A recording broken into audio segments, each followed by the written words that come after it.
வாங்க ஃப்ரெண்ட்ஸ், இன்னைக்கு உருளைக்கிழங்கு வச்சு ஒரு சூப்பரான வறுவல் செஞ்சுக்கலாம். அதுக்கு நான் 1/2 கிலோ உருளைக்கிழங்கு அந்த மாதிரி தோல் சீவி ரவுண்ட் ஷேப்ல இந்த மாதிரி திக்னஸ்ல கட் பண்ணி எடுத்திருக்கேன். இப்போ ஒரு கடாயில ஒரு 3 டேபிள் ஸ்பூன் எண்ணெய் ஊற்றி அதில் கடுகு, சோம்பு, ஒரு 4 பல் பூண்டை தட்டி போட்டுக்கோங்க.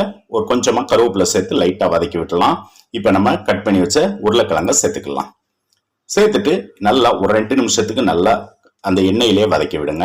ஓரளவுக்கு வதங்கி வந்ததுக்கு அப்புறம் இதுக்கு தேவையான அளவு உப்பு, கொஞ்சமா மஞ்சள் பொடி போட்டு திரும்பவும் நல்லா வதக்கி விடலாம். நல்லா உருளைக்கிழங்கு வெந்து வரதுக்காண்டி மூடி போட்டு ஒரு 3-4 நிமிஷத்துக்கு வேக விடுங்க லோ ஃப்ளேம்ல. நல்லா வெந்து வந்ததும் கொஞ்சமா காஷ்மீரி சில்லி பொடி, கொஞ்சமா மிளகு பொடி, கொஞ்சமா மல்லிப்பொடி இதுவும் சேர்த்து ஒரு 2-3 நிமிஷத்துக்கு வதக்கி விட்டுக்கிட்டே இருந்தீங்கன்னா நல்ல முருகி மொறுமொறுன்னு வர வரைக்கும் வறுத்து விட்டுட்டு கடைசியா கொஞ்சமா சீசனிங் மசாலா, அதாவது மேகி பாக்கெட்ல இருக்கும்ல அந்த மசாலா கொஞ்சம் மிக்ஸ் பண்ணி ஒரு கலந்து விட்டீங்கன்னா சூப்பரான உருளைக்கிழங்கு வறுவல் ரெடி.